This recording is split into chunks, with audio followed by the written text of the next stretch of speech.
একটা অনির্বাচিত সরকার এই দেশকে শাসন করে যাচ্ছে। আমার জানা মতে, আমি ব্যক্তিগতভাবে আমি জানি না এই 17 বছর পরে আমরা কোনো দিন কোনো অবস্থাতেই আমাদের দলীয় কার্যালয়ে বসতে পারছি কিনা আমি জানি না। যদিও ছাদ নাই, অথচ আমরা বসছি একজন দলীয় কার্যালয়ে। সংগ্রামী সাথী ও বন্ধুরা, আপনাদের মাথায় সেটা রাখতে হবে। দ্বিতীয় কথাটা হলো, আমরা যে দলের জন্য আজকে এখানে উপস্থিত হয়েছি, শহীদ রাষ্ট্রপতি জিয়াউর রহমান, উনি যদি দেশকে ঘোষণা না দিতেন, দেশ স্বাধীনও হতো না। একজন সফল রাষ্ট্রনায়ক এবং সফল প্রেসিডেন্ট ছিলেন শহীদ রাষ্ট্রপতি জিয়াউর রহমান।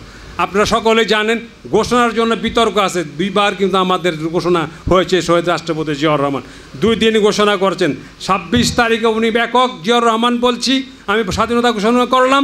27 তারিখে আমি শেখ মুজিবুরের অনুপস্থিতিতে ওনার হয়ে আমি ঘোষণা করলাম। সংগ্রামী সাথী বন্ধুরা, এটি হলো বাস্তব ইতিহাস। আর ওনাদের ইতিহাসটা কোনটা? আমরা ওনার মান্নান না হান্নান একটা লাগাইছে, ঘোষণা করছে চট্টগ্রাম কালুঘাট থেকে। আবার অনেক সময় যা ঘোষণা দিয়েছে 7 তারিখের বাসনেই ঘোষণা দিয়েছে। এখন আমরা কোনটা ধরে নেব? ধরার মতো আমাদের কোনো কায়দা আছে?